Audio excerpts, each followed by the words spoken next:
Hi guys, welcome to my second video.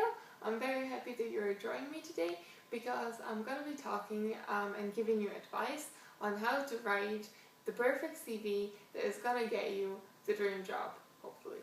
So let's get started. So basically what I would like to talk about first is what I think is really important even before you start writing your CV. Try to do a little bit of research. First of all, research on maybe how to write the CV, but also research the company that you would like to work for, or the type of company or the sector. Second of all, try to research what kind of positions you would like to go into. You can go on LinkedIn, for example, and check some people who have done the job and see how they outline their responsibilities and their experience. For professionals that need to update the CV, you really need to think of what you have done since you last wrote your CV. So all the positions, all the responsibilities that you have had in your position in which you were in a long time. Try to brainstorm, write everything down, and then summarize, because sometimes it can be too long, which is not very good for the CV. So after doing all this research, you need to outline the CV. What cannot be stressed enough is that you need to keep your CV simple. Simple meaning, do not use any boxes or colors or some special pictures and images, and do not try, it might seem like it's a very good idea to be creative and kind of to express yourself. But for a recruiter and for someone who is reviewing the CV, the best thing is when you have everything written clearly and briefly and simply, as I said. So basically your CV, do not be afraid.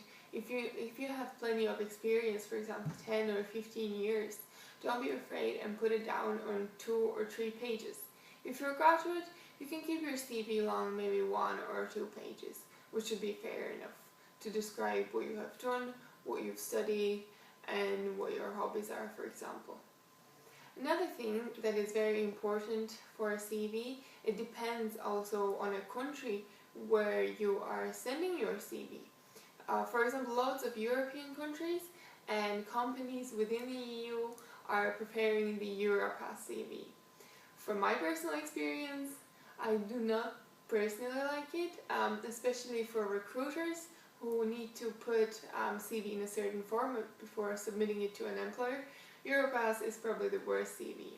It doesn't very much give you an option or possibility to describe your experience as much as it should be, and the whole structure is just not very clear and not very nice and not very presentable.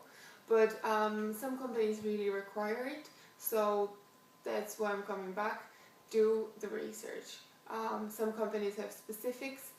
When you're submitting your CV to a recruiter, as I said, try to keep it simple without any boxes, any colors.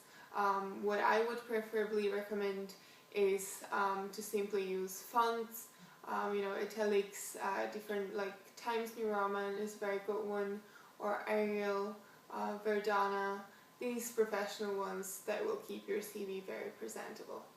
Another thing that people don't know or are unsure of is whether they should put picture in their CV.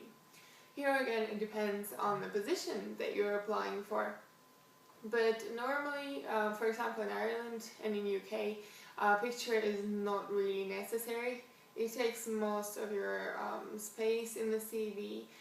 We can't really upload it to databases, and it's always nicer to read the experience and then meet the person in person, because sometimes the picture may not be the best, or you never know what kind of effect it's going to have on the person that is actually reviewing the CV. So it's always better to just put it without, but sometimes for some positions it might be necessary. So for that, you can put the picture in, but normally I would say rather no than yes, but it's everyone's personal preference. Another thing that is very important is that you triple check your CV. The worst thing that can happen to you is that you're going to make mistakes, that you're going to misspell something. Always check the grammar. Give it to your friend or a relative, or if you have someone in recruitment, give them the CV to read it, because they're a third person, or like they're a third party, so they're going to have a different kind of like perspective on the CV. So that's all what I would kind of include into the outline. Research the company and the job that you're looking for before submitting the CV, so you know what responsibilities or how it should be outlined. Keep it simple, and definitely check it, triple check it before you're submitting it, so you make sure that everything is done